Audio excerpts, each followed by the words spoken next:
On a small farm in Machapango, Virginia, Jeffrey visits Dr. Karen Davis, founder of United Poultry Concern, a non-profit organization dedicated to public education on the humane treatment and unique qualities of birds raised for food production. Have you come to see them as creatures with a healthy inner life, with a zest for life? Is this a fantasy that I have? Jeffrey, it is not a fantasy. Good, I'm glad to hear that. Chickens are very lively birds. They come from the jungles of Southeast Asia. They live in extended family flocks that break up into small groups throughout the day.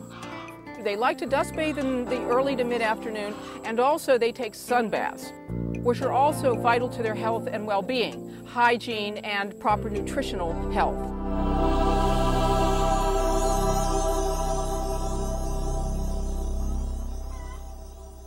They're making sounds. Yes. Now, I firmly believe that we have yet to crack the code of most animal communication. I what we agree. hear is just ordinary sounds, are probably very specific things. Do you have any idea what they're saying?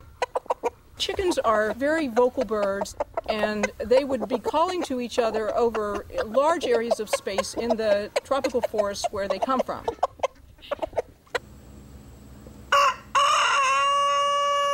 Roosters, for example, make what they call locator calls, where they will let other roosters with their hens know where they are. They keep tabs on each other. They will notify one another about overhead predators, like a hawk, and they certainly notify each other about food sources and probably many things in the environment that may elude us, but they are not just making noises.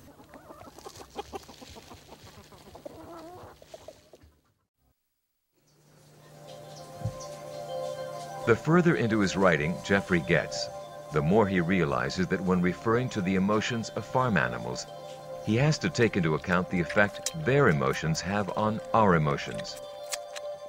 Every place he has been to, everyone he has talked with, they all have stories of deep-felt personal experiences where the emotions of the animals they have gotten to know have in kind affected emotions of their own. No one who has spent considerable quality time with these animals comes away, it seems, without having experienced some sense of wonderment. Thoughts and feelings they never for a moment felt could be attributed to pigs, cows, sheep, chickens, or turkeys.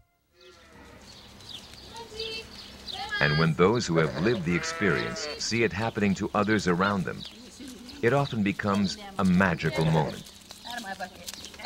Jan Hamilton is the founder of Widerness Ranch in Loveland, Colorado. We rescued turkeys off of a dead pile. There were literally 400 or so turkeys piled up on this dead pile, and so they were in every stage of decay and dying, and some of them alive. We brought 14 turkeys home. We had a group of community service kids working out here, and one of the kids that was there was the toughest kid I've ever seen out here. I thought it was almost hopeless to have her out here. And she observed the turkeys coming in and saw that we were picking maggots off of them and trying to keep them alive, syringe feeding them, and in what bad shape they were in. And the next week, she was much more civil. And the following week, she actually was helping and asking questions and being really involved in what we were doing. And at the end of the time that she was here, I asked her what made the difference. You know, what happened? What happened with you? And she said the turkeys really got to her, and that they were abused as she had been, and she could see the connection. And as she left, she said, "What you do here is really awesome."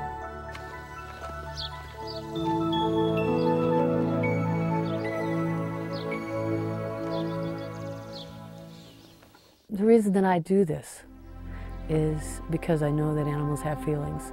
I know that they have relationships, and that they deserve, like every other being, to have the full expression of their essence, whatever that is. And that's what we want to teach here. That's what this is all about for me. It's not that I think farm animals are more important or more interesting than any other creature on the earth. We all deserve to live in harmony and abundance, and the way that we'll get there is by respecting each other. And that's what Widerness Ranch is all about.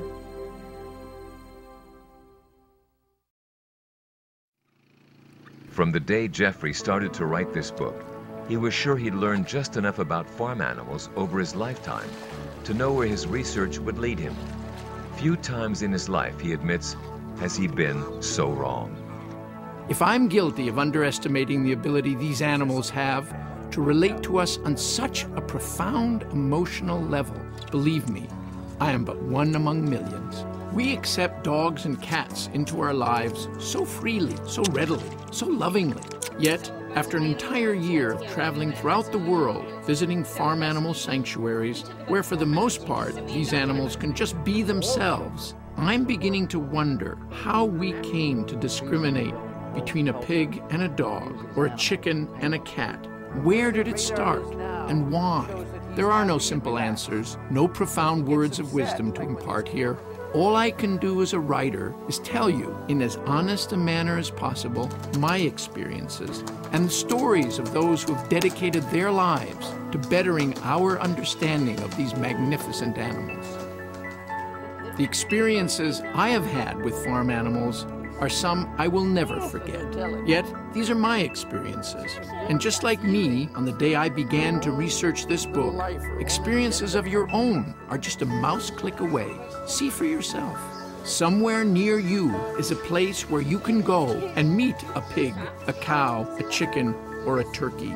With your sense of curiosity fully in play, I think you'll be surprised at what you'll find. Their emotions may impact your emotions forever.